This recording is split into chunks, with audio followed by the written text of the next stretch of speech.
Good evening friends. स्वागत है आपका हमारे यूट्यूब चैनल जीएस कैप्सूल में। आई होप आप सभी लोग अच्छे होंगे और आपकी तैयारी अच्छी चल रही होगी। फ्रेंड्स, अगर आप लोग चैनल पर नए हैं तो please regular exam updates, current affairs और स्टडी मटेरियल के लिए प्लीज़ चैनल को सब्सक्राइब कर लीजिएगा।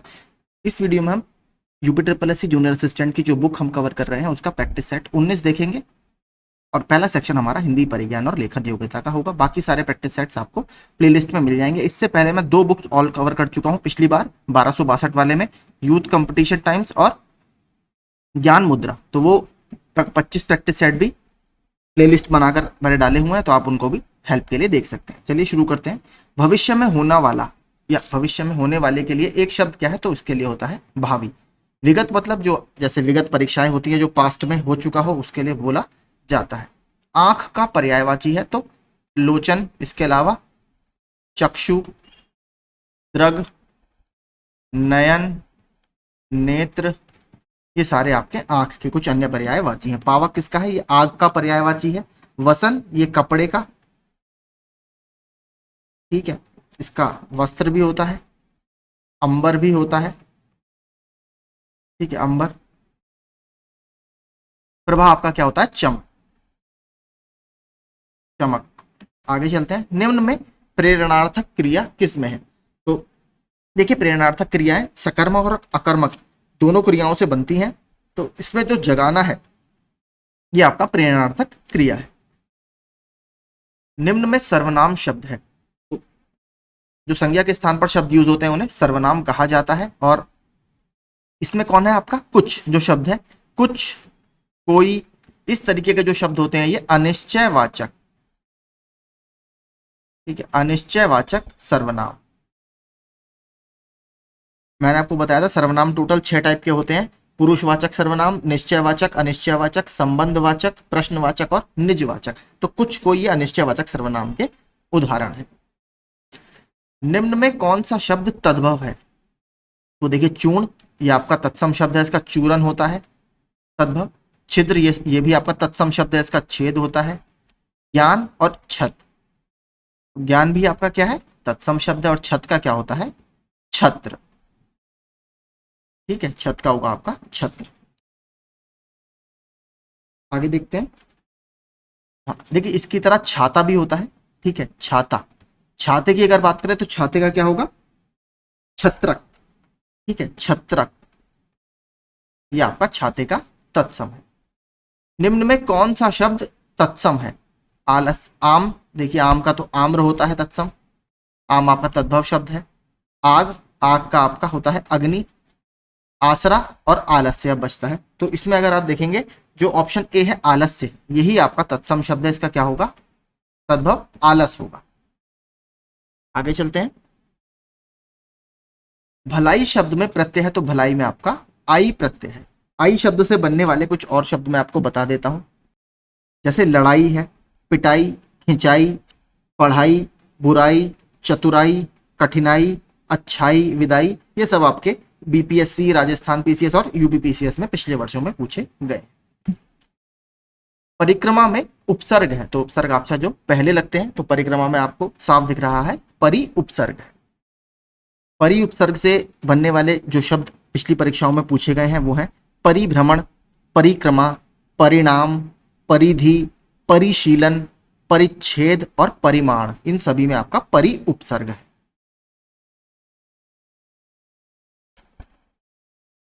आगे देखते हैं।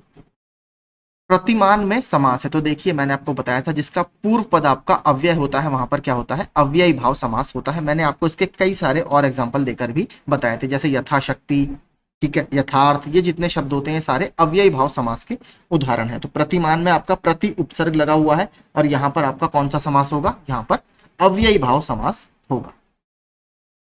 इसी की तरह जो और शब्द कुछ पूछे गए हैं बता देता हूं। यथा रुचि, ठीक है, यूपीपीसीएस 2015 में आया था, यथा रुचि, इसमें आपका अव्ययी भाव समास है। यथाशक्ति इसी की तरह है, उसमें आपका अव्ययी भाव समास है। इसके अलावा यथा विधि, ये बीएड परीक्षा में पूछा गया है, यथा विधि। और शब्द बताएं तो प्रतिदिन सबको पता ही है। प्रत्यक्ष, इसमें भी प्रति उपसर्ग है, तो इसमें भी आपका अव्यय भाव समास होगा।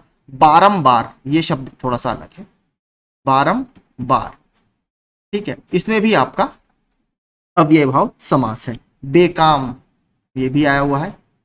बेकाम, बेकाम में भी आपका अव्यय भाव समास है। यथा कर्म, यथा शीघ्र, इन सभी में अव्यय भाव समास है जो पिछले वर्षों में पूछे गए हैं। एक समक्ष, हाँ देखिए समक्ष भी शब्द जो है, समक्ष का मतलब होता है अक्षी के सामने, यानी आंखों के सामने, तो ये आपका इसमें भी अव्यय भाव समास है। रत्नाकर का संधि विच्छेद क्या होगा? तो देखिए रत्नाकर का संधि विच्छेद होगा रत्न प्लस आकर, और ये किसका उदाहरण है? दीर्घ स्वर संधि का उदाहरण है। मैंने आपको देखिए पूरे दीर्घ संधि के कई सारे एग्जाम्पल उस दिन बताए थे, उस दिन मैंने रत्नाकर आपको बताया था। देखिए ये भी एग्जाम में पूछता रहता है। कुछ और अगर एग्जाम्पल देखें दीर्घ स्वर संधि के, तो एक है परमार्थ, परम प्लस अर्थ, ठीक है, परम प्लस अर्थ, ये बनेगा आपका परमार्थ। इसमें भी आपका दीर्घ स्वर संधि है। इसके अलावा पुस्तक प्लस अर्थी, पुस्तकार्थी, और अस्ताचल, ये बीएड परीक्षा में पूछा हुआ है, अस्ताचल, अस्ताचल में भी आपका दीर्घ स्वर संधि है, और इसमें क्या होगा? अस्त प्लस आचल, सॉरी अस्त प्लस अचल, छोटा और छोटा मिलकर बना देंगे बड़ा। इसके अलावा गीता प्लस अंजलि, गीतांजलि, जो रविन्द्रनाथ टैगोर जी की एक कहानियों कविताओं का संकलन है। अन्य प्लस अन्य, देखिए ये क्या बनता है? अन्यान्य, इसको याद रखिएगा, ये इंपॉर्टेंट है, टीजीटी का है। अन्य प्लस अन्य, ये बनेगा अन्यान्य, ठीक है, इसमें भी आपका दीर्घ स्वर संधि है। इसके अलावा कुछ और देखते हैं। शिव प्लस आलय, शिवालय, ये पूछा हुआ प्रश्न है। कवि प्लस इंद्र, कवींद्र। प्रेक्षा प्लस आगार, प्रेक्षागार। महा प्लस आशय, महाशय।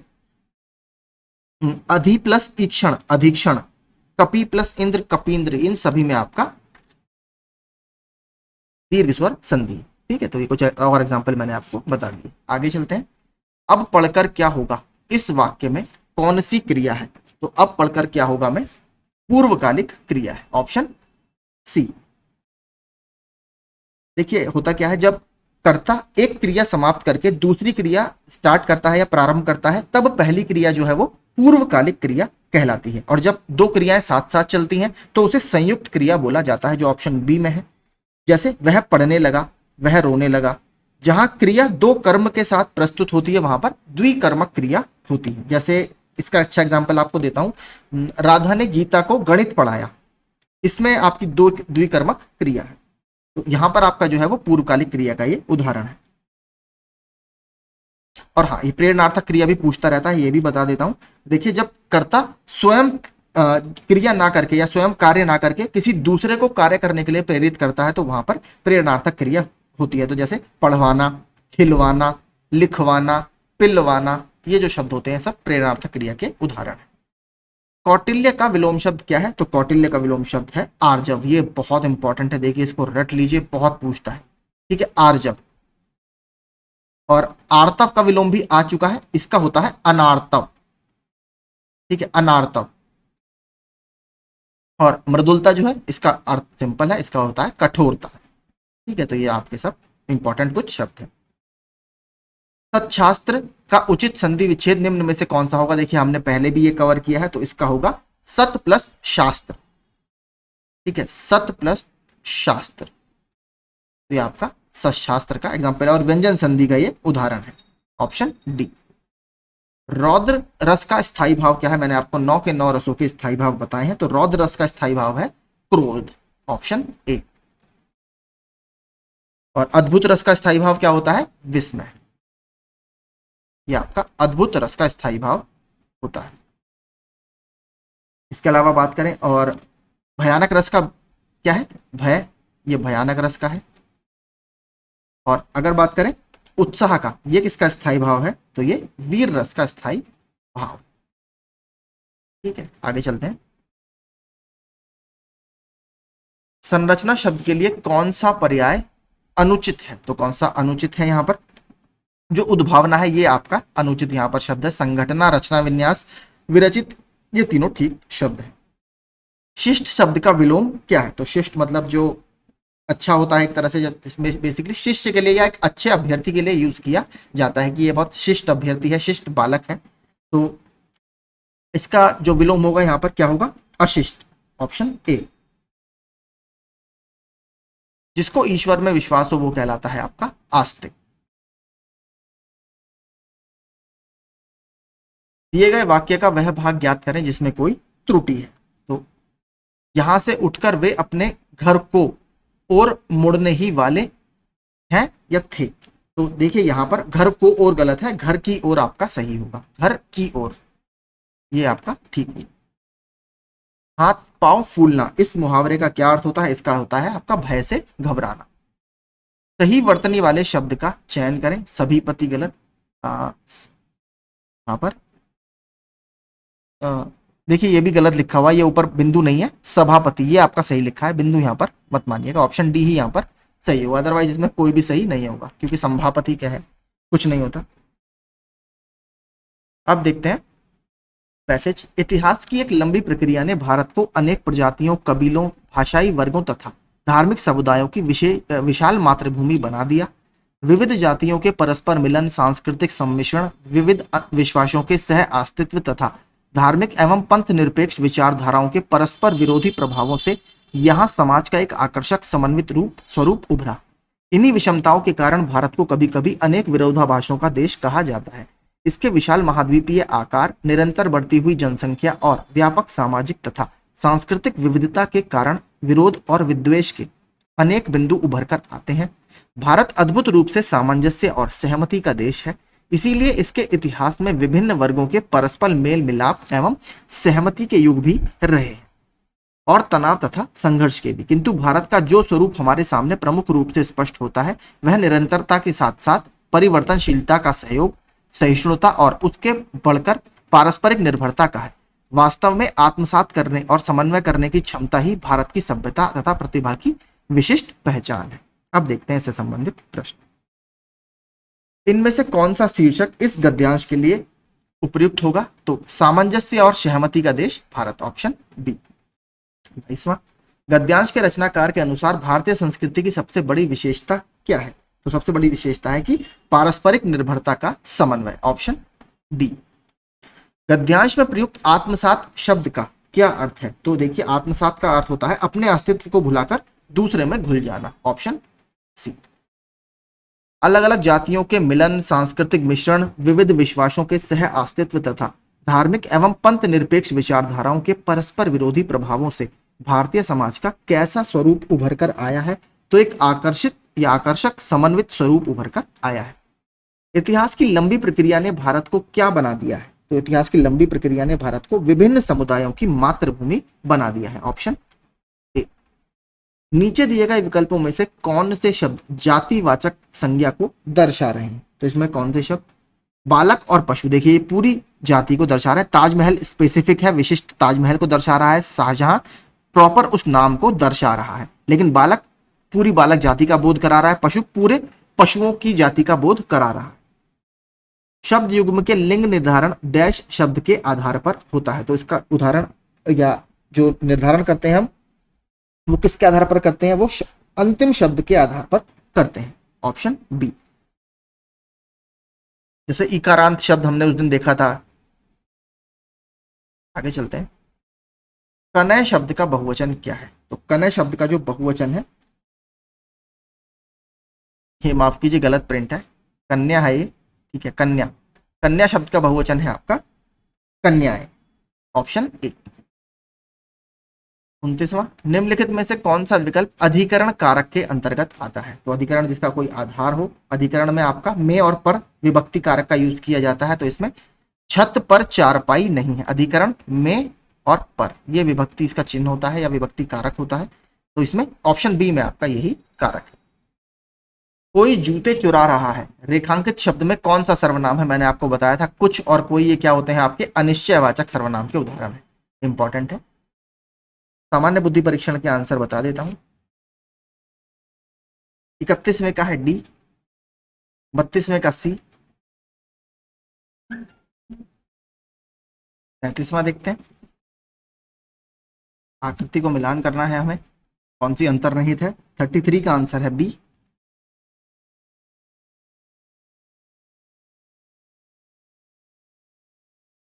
34 कथन कारण वाला प्रश्न है, इसका आंसर है डी।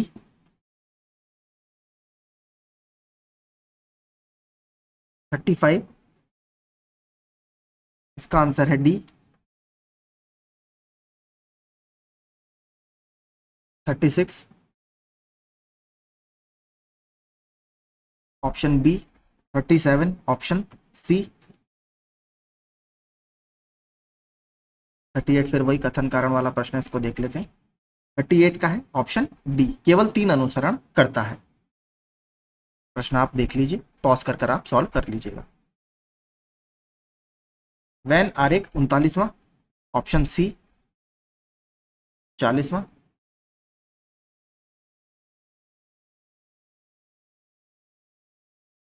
Option C. 41वां, ऑप्शन ए। 42वां, ऑप्शन बी। 43वां, ऑप्शन डी। 16 और 21।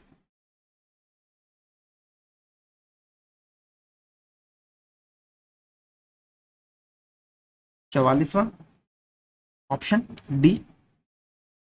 45वां, ऑप्शन बी, चहचहाना। यही हमारे सारे इसके प्रश्न थे। अब हम जीएस देखते हैं। मशहूर लिंगराज मंदिर किस शहर में स्थित है? तो ये उड़ीसा का एक बहुत प्रसिद्ध मंदिर है। ठीक है, उड़ीसा में कई सारे और बहुत प्रसिद्ध मंदिर हैं। सबसे इंपॉर्टेंट है आपका कोणार्क। कोणार्क आपको पता है एक सन टेम्पल है। तो किस और नाम से भी जाना जाता है सन टेम्पल को? Black pagoda. ठीक है, ब्लैक पैगोडा के नाम से भी कोणार्क सन टेम्पल को जाना जाता है। यहां पर आपको पता होगा एक बहुत फेमस सन चैरियट है, जिसकी वजह से ये काफी फेमस है। बात करें अगर लिंगराज मंदिर की, तो लिंगराज मंदिर नाम से ही लगता है लिंगों का राजा। आपको पता है लिंग जो शब्द है वो शिव जी को एक तरह से रिप्रेजेंट करता है। 11वीं शताब्दी में देखिए इसको राजा जजाति केसरी, ठीक है, राजा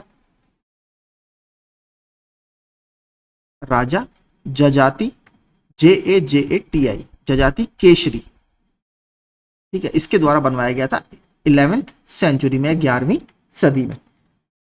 और कौन सी है ये? सोमवंशी राजा थे। ठीक है, सोमवंशी। अगर बात करें अब तो मंदिर में बेसिकली देखिए कलिंग स्टाइल ऑफ आर्किटेक्चर होता है, जो हमारा नागर शैली होती है उत्तर भारत की, उसी का एक सबसेट होता है कलिंग आर्किटेक्चर। इसके अलावा देखिए उड़ीसा में एक दो चीजें और काफी इंपॉर्टेंट टूरिस्ट प्लेस है, वो बता देता हूं। एक तो आपको पता होगा जगन्नाथ पुरी टेम्पल, ठीक है, यहाँ पर रथ यात्रा निकाली जाती है, ये भी आपका उड़ीसा में ही स्थित है। ये देखिए पूछ लेता है कभी कभी जो कोणार्क का सन टेम्पल है ये किसने बनवाया था? तो जो सन टेम्पल कोणार्क है इसको नरसिंहदेव प्रथम एक राजा थे, ठीक है, नरसिंहदेव, ये इंपॉर्टेंट है, इसको याद कर लीजिए।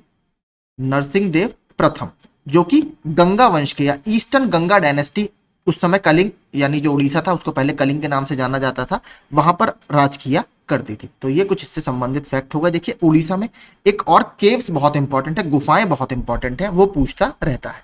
तो उन केव का नाम है देखिए उदयगिरी। उदयगिरी एक बुद्धिस्ट साइट है, यहाँ पर बुद्धिस्ट स्तूप के हमें अवशेष मिलते हैं। और ये इंपॉर्टेंट देखिए क्यों है, इसका हमें इतिहास में भी काफी जिक्र मिलता है।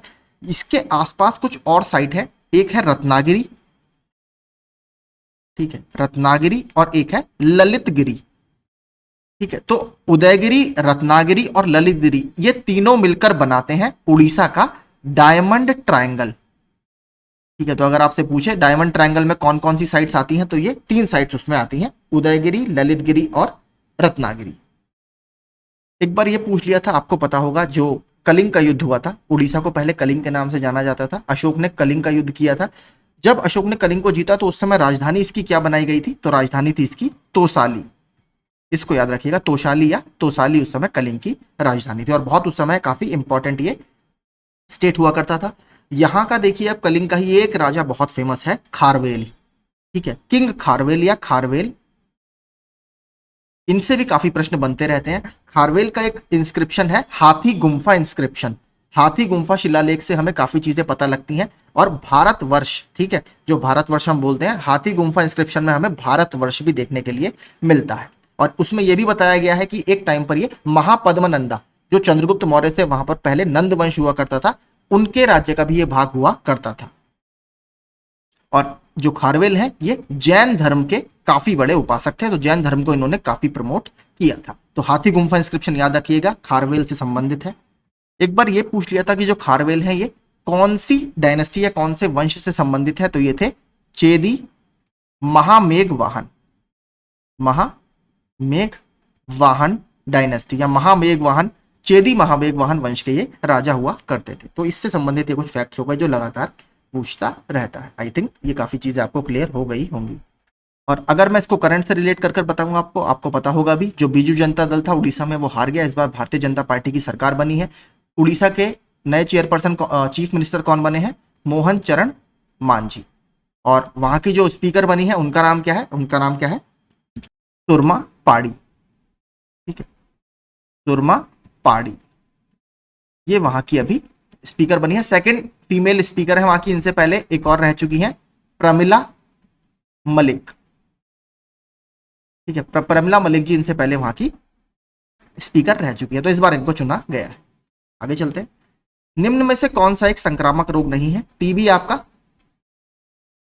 माइकोबैक्टीरियम ट्यूबरकुलोसिस बैक्टीरिया से होता है, चेचक और हैजा ये तीनों ही आपके संक्रामक रोग है। मधुमेह को आपका लाइफस्टाइल डिजीज बोला जाता है, डायबिटीज आपका इससे संबंधित नहीं है। इसमें आपका बॉडी का जो ग्लूकोज लेवल है वो मैनेज नहीं हो पाता, जिसकी वजह से जो ब्लड ग्लूकोज लेवल है आपका वो काफी ज्यादा बढ़ जाता है, जिसको ब्लड शुगर हम बोलते हैं। बात करें हैजा की, हैजा आपका इंग्लिश में बोला जाता है टाइफॉइड, ये सल्मोनेला टाइफी नामक बैक्टीरिया से होता है। चेचक आपका वेरिसेला जोस्टर वायरस के कारण ये होता है। तो ये सारे आपके संक्रामक रोग हैं। मानव शरीर के नाइट्रोजनी अपशिष्ट या नाइट्रोजनस वेस्ट को हटाने के लिए कौन सा अंग आपका जिम्मेदार है? तो आपका एक्सक्रीटरी ऑर्गन क्या है? हमारा गुर्दा यानी किडनी, ये इसके लिए जिम्मेदार है। प्रसिद्ध कार्टूनिस्ट आर के लक्ष्मण ने किस कंपनी के लिए गट्टू नामक कार्टून बनाया था? तो आपने देखा होगा जो एशियन पेंट्स के बाहर एक लड़का पेंट का ब्रश लेकर खड़ा रहता है वो आर के लक्ष्मण ने ही डिजाइन किया है, नाम है उसका गट्टू। संवेग मोमेंटम का एसआई मात्रक क्या है? तो संवेग का जो फॉर्मूला होता है वो होता है द्रव्यमान इंटू वेलोसिटी। द्रव्यमान का होता है केजी और वेलोसिटी होती है मीटर पर सेकंड, तो केजी मीटर पर सेकंड, ऑप्शन बी। आगे, भारत के उच्चतम न्यायालय द्वारा दिए गए निर्णय किस पर बाध्यकारी हैं? तो आपको पता होगा सुप्रीम कोर्ट जो निर्णय देता है वो भारत के सभी सबऑर्डिनेट कोर्ट्स, हाई कोर्ट्स और कोई भी कोर्ट हो उसके ऊपर लागू होते हैं। तो इसमें भारत के सभी न्यायालयों पर ये लागू होते हैं। किस अनुच्छेद के तहत ये होता है? अनुच्छेद 141 में ये बात की गई है। सुप्रीम कोर्ट की बात अनुच्छेद 124 से 147 तक की जाती है, यानी 124 से लेकर 147 तक सुप्रीम कोर्ट से संबंधित आर्टिकल्स हमारे कोर्ट में, हमारे संविधान में कीजिए। टोटल जो वर्तमान में जज है, एक चीफ जस्टिस होता है और आपके 33 अदर जज होते हैं। चीफ जस्टिस वर्तमान में DY चंद्रचूड़ सर है। और कब बढ़ाकर ये संख्या की गई थी? देखिए 2019 में ये संख्या बढ़ाई गई थी। आगे चलते हैं। इल्तुतमिश के शासनकाल के दौरान विशेष गुलामों को सैन्य सेवा के लिए खरीदा जाता था, जिन्हें डैश के नाम से जाना जाता था। तो इनको अरबी भाषा में बंदगान बोला जाता था। ठीक है, कहा जाता है कि जो इल्तुतमिश है ये खुद एक गुलाम था, किसका? कुतुबुद्दीन ऐबक का। और अगर दिल्ली सल्तनत की बात करें, दिल्ली सल्तनत का जो टाइम रहा है 1206 से लेकर 1290 तक रहा है। स्थापना किसने की थी? कुतुबुद्दीन ऐबक पहला रूलर था, लेकिन वो फ्री रूलर नहीं था क्योंकि उसको फ्री नहीं किया गया था, वो मोहम्मद गौरी का एक गुलाम था। फिर इल्तुतमिश को स्लेव के रूप में आजाद कर दिया जाता है। ये बदायूं का प्रोविंशियल गवर्नर या प्रांतीय गवर्नर हुआ करता था। फिर ऐबक की बेटी की शादी इनसे होती है, तो ये एक तरह से फ्री हो जाते हैं। इनका एक और गुलाम होता है, कौन? बलबन। देखिए क्योंकि इस डायनेस्टी के, इस वंश के शुरू के 3 रूलर या सबसे इंपॉर्टेंट 3 रूलर गुलाम होते हैं, इसीलिए इस पूरे वंश को गुलाम वंश बोला जाता है। इसको ममलेक वंश भी बोला जाता है या इलबारी तुर्क डायनेस्टी या इलबारी तुर्क वंश भी बोला जाता है, क्योंकि तुर्कों की जो एक ब्रांच थी या तुर्कों की एक शाखा इलबारी तुर्क से संबंधित थे। तो बंदगान आप याद रखिएगा। सबसे ज्यादा अगर कहा जाता है जो दिल्ली सल्तनत पूरी हुई है आपका 1206 से लेकर 1526 तक, जब इब्राहिम लोदी को बाबर हरा देता है, उस दौरान फिरोज शाह तुगलक के पास सबसे ज्यादा स्लेव हुआ करते थे। कहा जाता है लगभग 1,80,000 स्लेव या दास फिरोज शाह तुगलक ने मेंटेन कर रखे थे। तो यह प्रश्न भी आया हुआ है कि दिल्ली सल्तनत में सबसे ज्यादा जो गुलाम थे किसके पास थे? फिरोज शाह तुगलक के पास थे। बाकायदा उसने डिपार्टमेंट बना रखा था स्लेव का, जिसको बोला जाता था दीवान ए बंदगानी। ठीक है, बंदगान से ही वो निकला था, उस विभाग का नाम था दीवान ए बंदगानी। ठीक है, तो ये कुछ इससे संबंधित फैक्ट हो गए।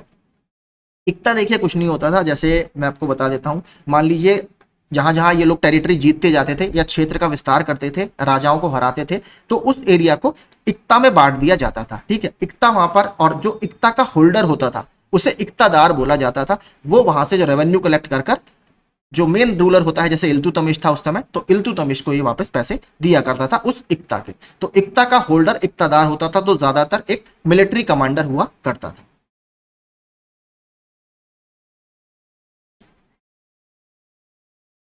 1857 के विद्रोह के बाद ब्रिटिश सरकार द्वारा भारत में निम्नलिखित में से कौन सा परिवर्तन नहीं किया गया था? तो ब्रिटिश सेना में देखिए भारतीयों की संख्या नहीं बढ़ाई गई थी, बल्कि और स्ट्रिक्ट रूल कर दिए गए थे ताकि भविष्य में ऐसे किसी आंदोलन की संभावना को जड़ से खत्म कर दिया जाए।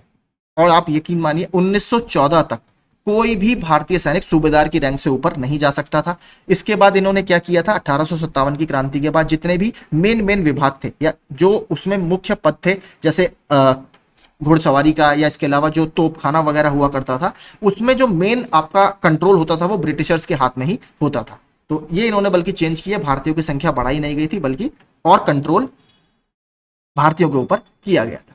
भारत का सेक्रेटरी ऑफ स्टेट नियुक्त किया गया था पहली बार, ये बिल्कुल ठीक है। ईस्ट इंडिया कंपनी के अधिकार ब्रिटिश साम्राज्य के हाथों में सौंप दिए गए थे, ये भी ठीक है। जो भारत का गवर्नर जनरल था, गवर्नर जनरल ऑफ इंडिया, उसको क्या बना दिया गया था, भारत का वायसरॉय बना दिया गया था। पहला कौन बना था आपका, लॉर्ड कैनिंग। लॉर्ड कैनिंग नहीं, 1857 में, ठीक है, इलाहाबाद में ये क्वींस का डिक्लेरेशन या क्वींस प्रोक्लेमेशन, रानी का घोषणा पत्र पढ़कर सुनाया था। तो ये इंपॉर्टेंट कुछ फैक्ट हो गए। किस अनुच्छेद के तहत भारत के प्रत्येक नागरिक को स्वास्थ्य का अधिकार दिया गया है? देखिए जो अनुच्छेद 21 है, इसको बोला जाता है right to life and personal liberty, यानी वैयक्तिक स्वतंत्रता का अधिकार और जीवन का अधिकार। इसी को देखिए कहा जाता है, अगर आपने देखा हो लगातार ये न्यूज में बना रहता है, क्योंकि सबसे ज्यादा जो वाइड इंटरप्रिटेशन दिया गया है इसी आर्टिकल का दिया गया है इसके अंदर, क्योंकि जीवन के अधिकार के अंदर लगभग सभी चीजें आती हैं जो भी आपको नकारात्मक रूप से प्रभावित करता है। इवन देखिए जो एनजीटी है, ठीक है, नेशनल ग्रीन ट्रिब्यूनल है, उसकी स्थापना का भी एक बहुत बड़ा कारण ये अनुच्छेद 21 ही है, क्योंकि जो राइट टू क्लीन एनवायरनमेंट है या अच्छे पर्यावरण का अधिकार है, वो हमारा एक बेसिक ह्यूमन राइट है, हमारा एक मानवीय अधिकार है। इसलिए एनजीटी की स्थापना की गई थी ताकि कुछ इस तरीके की चीजों को रोका जा सके, क्योंकि पर्यावरण को बहुत हानि पहुंच रही थी। जो स्वास्थ्य का अधिकार है, और ये देखिए स्पेशली कब चर्चा में आता है, जब दिल्ली में विंटर्स में बहुत ज्यादा पॉल्यूशन या स्मॉग की घटनाएं होने लगती हैं, तब आप देखेंगे अनुच्छेद 21 लगातार न्यूज में बना रहता है कि अनुच्छेद 21 का हनन हो रहा है, हर भारतीय का अधिकार है कि उसे अच्छी हवा पानी मिले। तो ये जितने भी एक्ट्स वगैरह आते हैं पर्यावरण से संबंधित, ज्यादातर ये अनुच्छेद 21 से ही संबंधित है। देखिए अब ये स्वास्थ्य का अधिकार है, तो इससे संबंधित एक घोषणा पत्र बहुत इंपॉर्टेंट है, जो यूनिवर्सल हेल्थ कवरेज। तो यूनिवर्सल हेल्थ कवरेज से संबंधित एक डिक्लेरेशन है जिसका नाम है अल्मा आटा। अल्मा आटा डिक्लेरेशन या अल्मा आटा घोषणा पत्र, इसको आप याद रखिएगा, हो सकता है ये कभी आपसे पूछ ले। ये जो हेल्थ कवरेज है उससे संबंधित है। अब बात करें अल्मा आटा डिक्लेरेशन, कब ये साइन हुआ था, 1978 में ये साइन किया गया था, काफी पुराना है लेकिन स्वास्थ्य से संबंधित है। और देखिए अल्मा आटा जो है, यहाँ पर एक कॉन्फ्रेंस हुई थी, ये आपका कजाकिस्तान में स्थित है, ठीक है, कजाकिस्तान में। पहले इसको अल्मा आटा बोला जाता था, अब इसका नाम है अलमाटी, ALMATY। अब इसका नाम बदल दिया गया है, पहले इसका नाम अल्मा आटा हुआ करता था। अभी देखिए स्वास्थ्य से संबंधित बात हो रही है, तो एक काफी इंपॉर्टेंट डिक्लेरेशन की हमने बात की, तो एक और इंपॉर्टेंट डिक्लेरेशन अभी चर्चा में था, याउंडे, YAUNDE। तो देखिए याउंडे जो कैपिटल है, ये है कैमरून की राजधानी। यहां पर अभी एक डिक्लेरेशन या घोषणा पत्र साइन किया गया है, और ये संबंधित है मलेरिया से।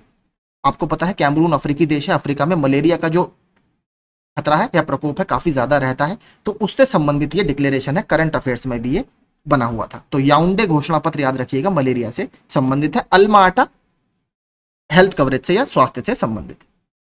आगे चलते हैं। निम्नलिखित में से कौन सी पूर्व प्रधानमंत्री I.K. गुजराल की आत्मकथा है? तो देखिए बहुत ही कम लोग हैं जिन्होंने अपनी आत्मकथा लिखी है, उसमें से इंद्र कुमार गुजराल सर एक हैं, और इसमें है मैटर्स ऑफ डिस्क्रिशन। ये जो किताब है ये इंद्र कुमार गुजराल सर की है। आगे चलते हैं। निम्नलिखित में से कौन सी नदी हिमालयी अपवाह तंत्र का हिस्सा नहीं है? तो गोदावरी आपको पता है, ये प्रायद्वीपीय नदी है, दक्षिण भारत की सबसे लंबी नदी है जिसकी लेंथ 1465 किलोमीटर है। इसको दक्षिण गंगा या वृद्ध गंगा भी बोला जाता है। महाराष्ट्र के नासिक के पास एक जगह है त्रिम्बक, वहां से ये निकलती है। बाकी सिंधु नदी, ब्रह्मपुत्र नदी और गंगा नदी तीनों ही आपकी हिमालयन रिवर्स है। ये ग्लेशियर फेड रिवर है, यानी ग्लेशियर से इनका मुख्य सोर्स है। मुक्केबाजी में निम्नलिखित में से कौन सा भार विभाजन नहीं है? तो देखिए मुक्केबाजी में आपने देखा होगा लाइट वेट, हैवी वेट, इस तरीके से क्लासिफिकेशन होते हैं, लेकिन अंडर वेट कोई भी क्लासिफिकेशन नहीं होता। सीमेंस किसकी इकाई है? तो सीमेंस आपकी विद्युत चालकत्व, ठीक है, विद्युत चालकत्व या इलेक्ट्रिकल कंडक्टिविटी की इकाई है। 1970 में मिस एशिया पैसिफिक का खिताब जीतने वाली पहली भारतीय प्रतिभागी कौन थी? तो 1970s 1980s की बहुत फेमस एक्ट्रेस थी भारत की, जीनत अमान जी। तो इनके द्वारा ये पहली बार जीता गया था।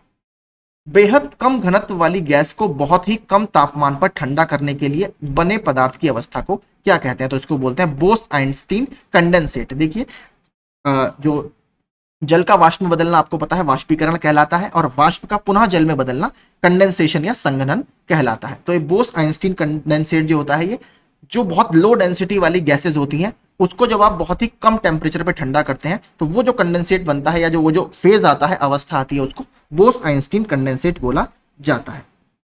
और देखिए जो भारत के एक बहुत फेमस वैज्ञानिक थे सत्येंद्र नाथ बोस, जिनके नाम भी आपको इसमें दिख रहा होगा, सत्येंद्र नाथ बोस ने 1924-1925 में ही इसकी भविष्यवाणी की थी। तो देखिए कितना पुराना है और आज की डेट में ये सच साबित हुआ है और इस तरीके का कंडेंसेट पाया जाता है या स्टेट पाई जाती है।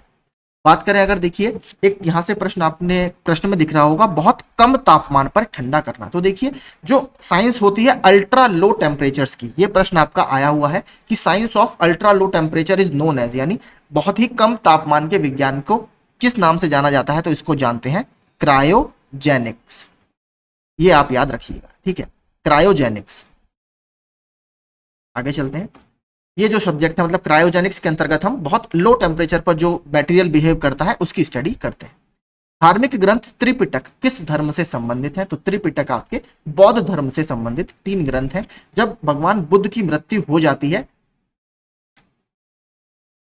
483 बीसीई में या 483 ईसा पूर्व में, तो इनकी डेथ के कुछ समय बाद ही अजात शत्रु जो उस समय राजा हुआ करते हैं और महाकश्यप अध्यक्ष होते हैं, उनकी में पहली बौद्ध संगति आयोजित की जाती है, ठीक है। और ये बौद्ध संगति कहां पर होती है? राजगीर में होती है, जो बिहार में स्थित है। यहां पर 2 पिटक का संकलन किया जाता है, विनय पिटक और सुत्त पिटक। सुत्त पिटक को आप सूत्र पिटक भी बोल सकते हैं दूसरी भाषा में, क्योंकि सुत्त ये पाली भाषा का शब्द है। तो सूत्र पिटक में क्या बात की जाती है? जो बुद्ध की टीचिंग्स हैं, जो शिक्षाएं हैं, उसका उसमें संकलन होता है। और जो विनय पिटक होते हैं, आपको पता होगा बौद्ध मठ जो होते हैं, जिन्हें हम उस समय चैत्य और विहार बुलाया करते थे, वहां पर जो भिक्षु और भिक्षुणी रहते थे, जिनको इंग्लिश में मॉन्क्स एंड नन्स बोला जाता है, तो बौद्ध भिक्षु या बौद्ध भिक्षुणी जो रहती थी, उनकी वहां पर रहने के लिए क्या नियम होंगे या कौन कौन से रूल्स वगैरह या रेगुलेशंस वगैरह बनाए जाएंगे जो भिक्षु और भिक्षुणी को यहां पर फॉलो करने होंगे, वो विनय पिटक में हमें जिक्र देखने के लिए मिलता है। तो पहली मीटिंग में ये 2 चीजें कंपाइल होती हैं। बात करते हैं जो तीसरा पिटक है, उसका नाम है अभिधम्म पिटक। अभिधम्म पिटक जो तीसरी मीटिंग होती है 250 बीसीई में या 250 ईसा पूर्व में, अशोक के टाइम में, ठीक है। इसमें जो अध्यक्ष होता है वो होता है मोगलीपुत्र तिष्य, और यहां पर अभिधम्म पिटक का कंपाइलेशन या संकलन किया जाता है। अभिधम्म पिटक में बौद्ध दर्शन या बुद्ध की जो फिलॉसफी है उसका पूरा हम कह सकते हैं कलेक्शन इस तीसरे पिटक के अंतर्गत है। तो ये 3 आपके बौद्ध धर्म से संबंधित पिटक हैं, विनय पिटक, सुत्त पिटक और अभिधम्म पिटक। आगे चलते हैं।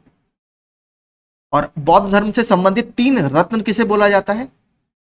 तो 3 रत्न बोला जाता है, बुद्ध, धम्म और संघ, ठीक है। बुद्ध, धम्म, संघ, ये त्रिरत्न बोले जाते हैं बौद्ध धर्म के। अगर बात करें जैन धर्म के त्रिरत्न किसको बोला जाता है? राइट नॉलेज, राइट बिलीफ और राइट कंडक्ट। अर्थात राइट नॉलेज मतलब महावीर स्वामी की जो शिक्षाएं हैं उसका सही ज्ञान होना, राइट बिलीफ उन शिक्षाओं पर भरोसा करना, ऐसा नहीं है सिर्फ आपने नाम के लिए शिक्षाएं सीख ली, और राइट कंडक्ट उन शिक्षाओं को अपने आचरण में उतारना। तो सही शिक्षा, सही विश्वास और सही आचरण। ये 3 रत्न माने जाते हैं जैन धर्म के। जैन धर्म में ज्ञान प्राप्ति को क्या कहा जाता है? कैवल्य। ठीक है, तो कुछ जितने फैक्ट्स याद आते हैं मैं आपको बताता रहता हूं। निम्नलिखित में से कौन से स्तंभ शैल कर्तिक स्तंभों को दर्शाते हैं? आपको पता होगा सबसे बेहतरीन जो भारत के इतिहास की जानकारी हमें मिलती है वो अशोक के, जो या हम कह सकते हैं मौर्य साम्राज्य के जो स्तंभ हैं उनसे देखने के लिए मिलती है। तो लगभग 20 पिलर हमें अलग अलग जगह मिलते हैं। जो भारत का राष्ट्रीय चिन्ह है अशोक की लाट, वो भी हमने जो सारनाथ लॉयन कैपिटल है वहां से लिया है, वो वहां पर सारनाथ म्यूजियम में आपको देखने के लिए भी मिल जाएगा। अगला देखते हैं, भारत में सबसे बड़ा अपीलीय न्यायालय कौन सा है या कोर्ट ऑफ अपील कौन सा है? तो सबको पता है, अगर आपको अपील करनी होगी तो कौन सा है? उच्चतम न्यायालय या सुप्रीम कोर्ट है।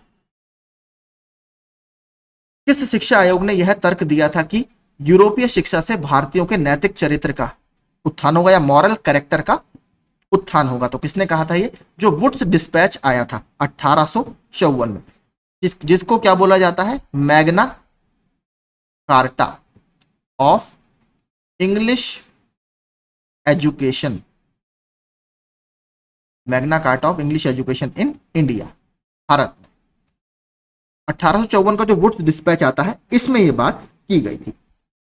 और वुड्स डिस्पैच का देखिए मुख्य उद्देश्य क्या था? जो आपका डाउनवर्ड फिल्ट्रेशन थ्योरी, इसमें यह कहा गया था कि जो भारत की पूरी व्यवस्था है उसका हमें ज्यादा ज्ञान नहीं है, जो इंडिया के लोग हैं उन्हें इसका ज्यादा बेहतर ज्ञान है, और हमें ब्राउन इंग्लिशमैन, हमें एक ऐसी इंग्लिश व्यवस्था लानी चाहिए या इंग्लिश शिक्षा व्यवस्था लानी चाहिए जो ब्राउन इंग्लिशमैन बनाए। मतलब रंग तो हमारा ब्राउन हो, जैसे इंडियन ब्राउन्स होते थे, इंग्लिश व्हाइट होते थे, क्योंकि उनका रंग तो ब्राउन हो लेकिन उनका जो नेचर हो वो इंग्लिश जैसा हो। तो ये ब्राउन इंग्लिशमैन बनाना चाहते थे। और डाउनवर्ड फिल्ट्रेशन थ्योरी क्या होती थी? डाउनवर्ड फिल्ट्रेशन का मतलब यह है कि ऊपर के समाज के कुछ तबके को आप शिक्षित करो और फिर धीरे धीरे वो जो एजुकेशन है वो निचले तबके तक जाएगी या वो लोग अन्य लोगों को शिक्षित करेंगे। तो इसको बोला जाता है डाउनवर्ड फिल्ट्रेशन थ्योरी या ट्रिकल डाउन थ्योरी। तो ये वुड्स के डिस्पैच में बात की गई थी। रैमसे मैकडॉनल्ड अवार्ड आप जानते हैं 1932 में आया था। ठीक है, रैमसे मैकडॉनल्ड ने क्या किया था? जो आपके दलित वगैरह थे इनको भी सेपरेट इलेक्टोरेट या पृथक निर्वाचक वर्ग देने की बात की थी, लेकिन महात्मा गांधी जी इसके सख्त विरुद्ध थे। बाद में भीमराव अंबेडकर और महात्मा गांधी जी के बीच क्या होता है? पूना पैक्ट साइन किया जाता है, जिसमें पृथक निर्वाचक वर्ग की जगह जो पिछड़े या दलित लोग होते हैं उनके लिए कुछ सीट्स रिजर्व कर दी जाती हैं। तो ये आपका पूना पैक्ट था। भारत की भौतिक विशिष्टताओं के संदर्भ में कयाल का अर्थ क्या होता है? तो कयाल आपका एक बेसिकली बैक वाटर्स होते हैं, जहां पर या आप कह सकते हैं कि जो अप्रवाही जल होता है उसको ये बोला जाता है बैक वाटर्स। ठीक है, ऑप्शन सी। केरल वगैरह में आपको काफी देखने के लिए बैक वाटर्स मिलेंगे। जैसे आपने देखा होगा केरल में एक बहुत फेमस रेस होती है जिसको नेहरू ट्रॉफी बोलते हैं या नेहरू बोट रेस बोला जाता है। तो वो जो आपकी रेस होती है वो भी एक कयाल में ही होती है, जिसका नाम है आपका पुन्नामादा कयाल। चलिए यही बता देता हूं आपको, क्या पता पूछ ले। पुन्नामादा कयाल। ठीक है, तो वो नेहरू ट्रॉफी या नेहरू बोट रेस आपका यहीं पर होती है। इसके अलावा एक और कयाल है वेम्बनाड। ठीक है, वेम्बनाड जो है ये भी आपका कयाल है, और वेम्बनाड एक आपकी रामसार साइट भी है केरल में। बात करें जो कोच्चि है, ठीक है, वो वेम्बनाड पोर्ट के वेम्बनाड कयाल के शीर्ष पर ही स्थित है, कोच्चि बंदरगाह। तो ये कुछ फैक्ट्स हो गए। अब देखते हैं कंप्यूटर। 66वां प्रश्न है, उस नेटवर्क कॉन्फ़िगरेशन को क्या कहते हैं जिसमें एक केंद्रीय कंप्यूटर के माध्यम से सभी डेटा जानकारियां प्राप्त होती हैं? इसको बोला जाता है स्टार नेटवर्क, ऑप्शन डी। निम्नलिखित में से कौन सी ऐसी डिवाइस है जो नेटवर्क के साथ डेटा पैकेट को आगे बढ़ाती है? तो इसको बोला जाता है राउटर, ऑप्शन सी। निम्नलिखित में से कौन सा ब्रॉडबैंड कनेक्शन का एक रूप है जो साधारण टेलीफोन लाइनों पर कनेक्शन प्रदान करता है? तो इसको क्या बोला जाता है? आपका DSL, ऑप्शन डी, DSL। और फुल फॉर्म क्या है DSL की? आपकी डिजिटल सब्सक्राइबर लाइन। निम्नलिखित में से किसके माध्यम से एक साथ कई लोकल एरिया नेटवर्क को कनेक्ट किया जाता है? सामान्य रूप से पूरे देश या दुनिया को इसी में शामिल किया जाता है। तो क्या है आपका? वैन, यानी wide area network, option C. वैन के संदर्भ में निम्नलिखित में से कौन सा कथन सत्य है? किसी दफ्तर की बिल्डिंग में मौजूद नेटवर्क एक वैन हो सकता है। वैन लंबी दूरियों में कनेक्टिविटी के लिए MPLS, ATM, फेम रिले और X.25 जैसी प्रौद्योगिकी का इस्तेमाल करते हैं। तो इसमें देखिए ऑप्शन आपसे पूछा है कौन सा सही होगा, तो देखिए पहला वाला गलत होगा। बिल्डिंग में आपको पता है अगर चाहिए तो लोकल एरिया नेटवर्क यूज किया जाता है, तो इसमें आपका केवल दो, ऑप्शन सी जो है ये सही होगा, इन टेक्निक्स का ये यूज करता है। OSI स्तर यानी लेयर जो टोकन प्रबंधन को नियंत्रित या हैंडल करती है वह क्या कहलाती है, तो उसका बोला जाता है माफ कीजिए सेशन लेयर, ऑप्शन बी। हाँ, समय स्तर सेशन लेयर, थोड़ा हिंदी में। OSI मॉडल की डेटा लिंक लेयर निम्नलिखित में से किससे संबंधित है, तो डेटा लिंक लेयर आपकी MAC address, option A. Internet protocol architecture के लिए एक केंद्र बिंदु के रूप में कार्य करता है। यह नेटवर्क एक विस्तृत संग्रह के बीच डैश के आदान प्रदान के लिए एक सामान्य विधि को परिभाषित करता है, तो किसके, पैकेट के आदान प्रदान के लिए। यदि कोई ईमेल लिखा जाता है और किसी भी उपयोगकर्ता के पास नहीं भेजा जाता है तो इसे सामान्य रूप से किस फोल्डर में संग्रहित किया जाता है, तो ये आपका ड्राफ्ट में चला जाता है। निम्नलिखित में से कौन इंटरनेट के जरिए विभिन्न सेवाओं का वितरण है। इन संसाधनों में टूल और अनुप्रयोग होते हैं जैसा कि data storage, server, database, networking और सॉफ्टवेयर। तो क्या है आपका ये क्लाउड कंप्यूटिंग। देखिए मैंने आपको बताया था अमेजॉन वेब सर्विस का एग्जांपल लेकर, आजकल क्लाउड कंप्यूटिंग बहुत चलन में है। मोस्टली सभी कंपनियां क्लाउड पर अपना डेटा रखती हैं जिसको उसके एम्प्लॉय कहीं से भी एक्सेस कर सकते हैं। इसीलिए देखिए जो डेटा साइंस वगैरह है आज की डेट में वो सबसे बड़ा कहा जाता है, जिसके पास डेटा है वही इस समय इंटरनेट या इंफॉर्मेशन टेक्नोलॉजी का राजा है। इंटरनेट एक्सप्लोरर में F11 जो आपकी फंक्शन कुंजी होती है उसमें F11 का उपयोग आपका क्या है, आपकी जो फुल स्क्रीन होती है, पूर्ण स्क्रीन को चालू करने के लिए, ऑप्शन डी। गूगल क्रोम में वर्तमान पेज को बुक मार्क करने के लिए हम डैश दबाते हैं, तो अगर पेज बुक मार्क बनाना है तो Ctrl+D आप दबाएंगे। निम्नलिखित में से कौन सा या कौन से कथन गलत है। अल्टा विस्टा और लाइकोस शुरुआती दिनों के खोज इंजन या सर्च इंजन के उदाहरण है। वेब ट्रॉलर को वेब स्पाइडर के रूप में भी जाना जाता है, तो इसमें देखिए दोनों ही आपके गलत है। ठीक है, दोनों आपके ये गलत है, ये कोई सर्च इंजन के या शुरुआती सर्च इंजन के उदाहरण नहीं है। कौन सा मॉलवेयर का प्रकार है, तो इसमें मॉलवेयर की फुल फॉर्म क्या होती है, मलिशियस सॉफ्टवेयर। ठीक है, मलिशियस का MAL और सॉफ्टवेयर का वेयर, तो मॉलवेयर इससे मिलकर बना होता है। तो जो वॉर्म्स होते हैं ये आपके मॉलवेयर का एक एग्जांपल। वह तकनीक जिसके द्वारा डेटा को कूट या एनक्रिप्ट के रूप में परिवर्तित किया जाता है जिससे कि अनधिकृत व्यक्ति द्वारा इसे आसानी से नहीं समझा जा सके, उसे क्या कहते हैं, तो एनक्रिप्शन। देखिए जो टेक्नोलॉजी है वो इसी के लिए यूज की जाती है आपका डेटा सिक्योरिटी के लिए। बहुत सारी कंपनी इसको यूज करती हैं, इवन जो आपने देखा होगा व्हाट्सएप वगैरह आप यूज करते हैं उसमें लिखा भी आता है कि your messages are end to end encrypted, यानी आपके द्वारा, आपके अलावा, आप जो सेंडर और रिसीवर है इसके अलावा इसे कोई नहीं पढ़ पाएगा। अब देखते हैं उत्तर प्रदेश से संबंधित प्रश्न। तो UPSIDA का फुल फॉर्म क्या है, तो देखिए Uttar Pradesh state industrial development authority, जो उत्तर प्रदेश में उद्योगों के विकास से संबंधित एक बॉडी है या प्राधिकरण है वो यही है। तो इसका सही आंसर क्या होगा, ऑप्शन ए। अगला, जनगणना 2011 के अनुसार उत्तर प्रदेश राज्य की कुल जनसंख्या में ग्रामीण जनसंख्या का प्रतिशतांश कितना है, तो देखिए ग्रामीण और अर्बन या शहरी दोनों याद रखिएगा, हो सकता है आपसे शहरी पूछ ले। तो देखिए ग्रामीण जनसंख्या का जो प्रतिशत है वो है हमारे यहाँ 77.7%, और जो शहरी जनसंख्या है वो 100 में से आप घटा लीजिए 22.3%। तो ये नगरीय जनसंख्या है, ये आपका ग्रामीण जनसंख्या है। बात करें अगर सबसे ज्यादा जनसंख्या उत्तर प्रदेश के कौन से जिले में है, टोटल 75 जिले हैं, तो प्रयागराज, प्रयागराज की जनसंख्या सबसे ज्यादा है, सबसे कम है महोबा की। महोबा की जनसंख्या उत्तर प्रदेश में सबसे कम है। आगे चलते हैं। पिछले 2 दशकों में उत्तर प्रदेश की जनसंख्या वृद्धि का क्या कारण है, तो जनसंख्या वृद्धि का कारण है जो स्वास्थ्य सेवाएं हैं उसमें सुधार हुआ है, यानी जो मृत्यु होती है वो कम होती है। इसके अलावा जो बीमारियां हैं उन पर नियंत्रण रखा गया।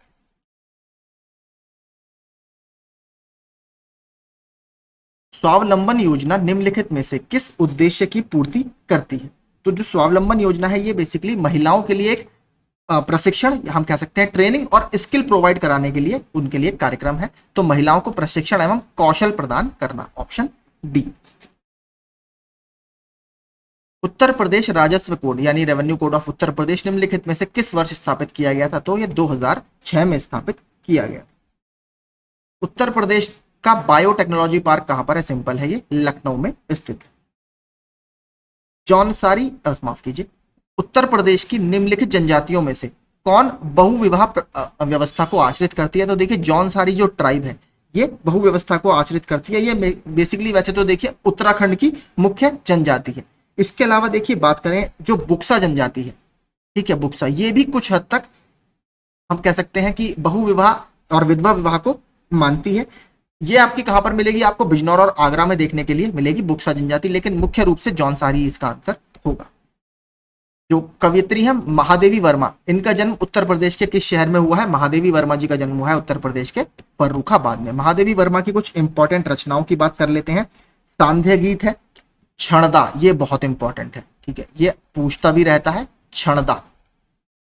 इसके अलावा एक और इनकी बहुत इंपॉर्टेंट है, दीप शिखा, ठीक है, दीप शिखा, ये भी महादेवी वर्मा की एक बहुत इंपॉर्टेंट रचना है। एक नीरजा, अतीत के चलचित्र, मेरा परिवार, निहार, ये कुछ और अन्य इनकी रचनाएं हैं। प्रतिवर्ष प्रसिद्ध सूफी संत हाजी वारिस अली शाह की मजार पर मेला लगता है, तो बाराबंकी के पास है आपका देवा शरीफ, वहां पर यह मेला लगता है, ठीक है, बाराबंकी से लगभग 12 किलोमीटर ये दूर स्थित है। लखनऊ उत्सव, जिसे अब लखनऊ महोत्सव कहा जाता है, तो देखिए अभी आयुर्वेदाचार्य की जो परीक्षा हुई थी उत्तर प्रदेश लोक सेवा आयोग की, उसमें यह प्रश्न पूछा गया था। 1975-76 से हमने ये लखनऊ महोत्सव मनाना स्टार्ट किया है। उत्तर प्रदेश के किस क्षेत्र में सोयाबीन की फसल मुख्यतः उगाई जाती है? तो वैसे तो मध्य प्रदेश सोयाबीन का सबसे इंपॉर्टेंट उत्पादक है, तो जो हमारी मध्य प्रदेश के साथ बॉर्डर वाली बेल्ट है जिसको हम बुंदेलखंड बोलते हैं, वहीं पर आपको सोयाबीन की फसल काफी देखने के लिए मिलेगी, क्योंकि बुंदेलखंड वाला जो इलाका है थोड़ा सा ड्राई है और ये सोयाबीन जो है ड्राई क्लाइमेट में अच्छी ग्रो करती है। आलू के उत्पादन में भारत में उत्तर प्रदेश का स्थान क्या है? तो अगर आलू की बात करें उत्तर प्रदेश में नंबर 1 पर है। अगर बात करें जो केंद्रीय आलू अनुसंधान संस्थान है वो कहां पर स्थित है? केंद्रीय आलू अनुसंधान संस्थान हिमाचल प्रदेश के शिमला में स्थित है, शिमला में। और इसका देखिए रीजनल सेंटर या एक क्षेत्रीय केंद्र है कहां पर? उत्तर प्रदेश के मेरठ में, इसको भी याद रखिएगा। उत्तर प्रदेश में निम्नलिखित में से किस जिले में बाबू गेंदा सिंह गन्ना शोध संस्थान स्थित है? इंपॉर्टेंट है, बाबू गेंदा सिंह गन्ना शोध संस्थान उत्तर प्रदेश के कुशीनगर में स्थित है। तो देखिए कुशीनगर वैसे इंपॉर्टेंट है, और कुशीनगर के पास जगह है सेवरही, वहां पर यह स्थित है। 1976 में इसकी स्थापना की गई थी। कुशीनगर में आपको पता है यह प्राचीन मल्ल महाजनपद की राजधानी हुआ करता था। यहां पर भगवान बुद्ध को महापरिनिर्वाण प्राप्त हुआ था, यानी उनकी मृत्यु हुई थी। यहीं पर एक काफी इंपॉर्टेंट स्तूप भी स्थित है और महापरिनिर्वाण मंदिर भी यहीं पर स्थित है। जिस स्तूप की मैं बात कर रहा हूं उसका नाम क्या है? उसका नाम है रामभर स्तूप। देखिए इसको याद कर लीजिए, पूछता रहता है। जितने फैक्ट्स मैं आपको बताता हूं सारे प्रीवियस ईयर के ये फैक्ट्स होते हैं। तो रामभर स्तूप आपका कुशीनगर में स्थित है। राजधानी जरूर याद रखिएगा, मल्ल महाजनपद की राजधानी था। एक बार ये पूछ लिया था कि जो कुशीनगर है इसका नगर विन्यास कैसा था या सिटी का आकार कैसा था? तो अर्धचंद्राकार, ठीक है, अर्धचंद्राकार इसका आकार था, ये आप याद रखिएगा, ये भी प्रश्न आपसे पूछा हुआ है। निम्नलिखित में से कौन सा उत्तर प्रदेश का प्रमुख उद्योग नहीं है? तो उत्तर प्रदेश में कौन सा प्रमुख उद्योग नहीं है? देखिए ऑटोमोबाइल नोएडा वगैरह में कुछ है फैक्ट्रीज, लेकिन बहुत इंपॉर्टेंट हमारा उद्योग नहीं है। चीनी मिल्स हमारे यहाँ काफी है, डल्ला चुर्क वगैरह में सीमेंट फैक्ट्रीज भी हैं। कपड़े का आपको पता है बनारस में साड़ियां, लखनऊ में चिकन का काम भी हमारे यहाँ ठीक ठाक होता है, लेकिन ऑटोमोबाइल्स का हम बहुत मेजर मैन्युफैक्चरर नहीं है। मुख्य रूप से तमिलनाडु में कुछ फैक्ट्रीज मिलेंगी, हरियाणा के मानेसर में काफी बड़े बड़े ऑटोमोबाइल प्लांट्स। आगे चलते हैं, अब मैचिंग करना है। सीमेंट देखिए मैंने आपको बताया था डल्ला चुर्क, अभी मैंने नाम लिया था, वहीं पर सीमेंट की फैक्ट्री स्थित है। कागज सहारनपुर में आपकी काफी पेपर मिल्स हैं, जैसे शाकंबरी पेपर मिल है। इलेक्ट्रॉनिक्स नोएडा में, और फर्नीचर आपका बरेली में। इसके अलावा देखिए फर्नीचर से संबंधित एक है वुड कार्विंग या काष्ठ नक्काशी, ठीक है, वुड कार्विंग, ये भी पूछा हुआ, ये भी आपके सहारनपुर की काफी फेमस है। अगर बात करें उत्तर प्रदेश में संतरे या ऑरेंज के प्रोडक्शन की, तो संतरे भी आपको सहारनपुर में काफी देखने के लिए मिलेंगे। उत्तर प्रदेश का कौन सा जनपद लुगदी कागज और गत्ते के उत्पादन हेतु फेमस है? बात कर रहे हैं लुगदी कागज के लिए, हमसे प्रश्न में पूछा गया है, तो इसके लिए बिजनौर, ये इसके लिए प्रसिद्ध है। आगरा का आपको पता है यहाँ पर चर्म उद्योग के लिए फेमस है, और पर्यटन तो आगरा में है ही, क्योंकि ताजमहल वगैरह, फतेहपुर सीकरी यहीं पर है। रायबरेली में बात करें तो रायबरेली में लकड़ी का कार्य होता है, इलेक्ट्रॉनिक इंडस्ट्रीज है, और आपका इंटीग्रल कोच फैक्ट्री यानी रेल के डिब्बे बनाने का कारखाना भी है। झांसी में भी आपकी काफी चीजें हैं, जैसे एक यहाँ पर नर्मद मुलायम खिलौने होते हैं, वो झांसी वगैरह में आपके बनते हैं। और झांसी में आपका BHEL भी है, भारत हैवी इलेक्ट्रिकल्स लिमिटेड, और रानी लक्ष्मीबाई का किला भी यहीं पर है। प्रथम दीनदयाल हस्तकला संकुल व्यापार सुविधा केंद्र कहां पर है? तो ये वाराणसी में स्थित है। अगला देखते हैं, उत्तर प्रदेश में वैकल्पिक ऊर्जा के विकास के लिए वैकल्पिक ऊर्जा विकास संस्थान की स्थापना कब की गई? तो इसको बोला जाता है रिन्यूएबल एनर्जी डेवलपमेंट एजेंसी। इसकी स्थापना 1983 में की गई थी। ताज एक्सप्रेसवे किन शहरों को जोड़ता है? ताज एक्सप्रेसवे आपका 165.5 किलोमीटर लंबा हाईवे है, जो उत्तर प्रदेश के आगरा और ग्रेटर नोएडा को जोड़ता है। और पहले इसको क्या कहा जाता था? पहले इसको यमुना एक्सप्रेसवे कहा जाता था, अब इसको ताज एक्सप्रेसवे बोल दिया है। अवध राज्य का ब्रिटिश राज्य में विलय कब हुआ था? तो 1856 में। लॉर्ड डलहौजी की जो नीति चल रही थी, कौन सी? डॉक्ट्रिन ऑफ लैप्स या हड़प नीति, उसके तहत ही इसको मिलाया गया था। लेकिन इसका जो ग्राउंड था वो दूसरा था, आधार था मिस गवर्नेंस, यानी कुशासन के आधार पर इसको मिला दिया गया था। और उस समय इसके नवाब हुआ करते थे वाजिद अली शाह। और जब इसको मिलाया गया, बाद में जब 1857 का स्वाधीनता संग्राम होता है, तब जो उनकी बेगम होती है, बेगम हजरत महल, वो लखनऊ में ही 1857 के स्वाधीनता संग्राम का नेतृत्व करती हैं। तो ये काफी इंपॉर्टेंट है। अगर बात करें लॉर्ड डलहौजी की, लॉर्ड डलहौजी 1848 से लेकर 1856 तक भारत के गवर्नर जनरल रहे हैं। इनके टाइम में कई सारी चीजें, सबसे इंपॉर्टेंट हड़प नीति ही है। और हड़प नीति के तहत सबसे पहले किसको मिलाया गया था, ये बहुत पूछता रहता है, तो सतारा, जो महाराष्ट्र का एक जगह है सतारा, इसको सबसे पहले 1848 में डॉक्ट्रिन ऑफ लैप्स के तहत ब्रिटिश साम्राज्य का हिस्सा बनाया गया था। और डॉक्ट्रिन ऑफ लैप्स क्या कहती थी? इसमें देखिए ये कहा गया था कि अगर कोई राजा या जिसका कोई लीगल हेयर ना हो या अपना उत्तराधिकारी उसका ना हो, तो उसकी जो संपत्ति है, केवल पर्सनल संपत्ति छोड़ दें, बाकी संपत्ति सब ब्रिटिश साम्राज्य के पास चली जाएगी, यानी उसका जो स्टेट है वो लैप्स हो जाएगा, विलय हो जाएगा ब्रिटिश साम्राज्य में। ये इसमें कहा गया था। तो ये कुछ इंपॉर्टेंट फैक्ट थे जो डलहौजी से संबंधित है। बाकी 1853 में जो भारत की पहली रेलगाड़ी चलाई गई थी, वो भी लॉर्ड डलहौजी के कार्यकाल में ही चलाई गई थी। ठीक है, तो आपको यही सारे हमारे 100 क्वेश्चन थे। इसके बाद हमारा एक लास्ट प्रैक्टिस सेट बचता है 20, जो मैं कल आपको कवर करा दूंगा। सेशन आपको अच्छा लगता हो, यूजफुल लगता हो, तो प्लीज चैनल को सब्सक्राइब कर दीजिएगा। Thank you so much.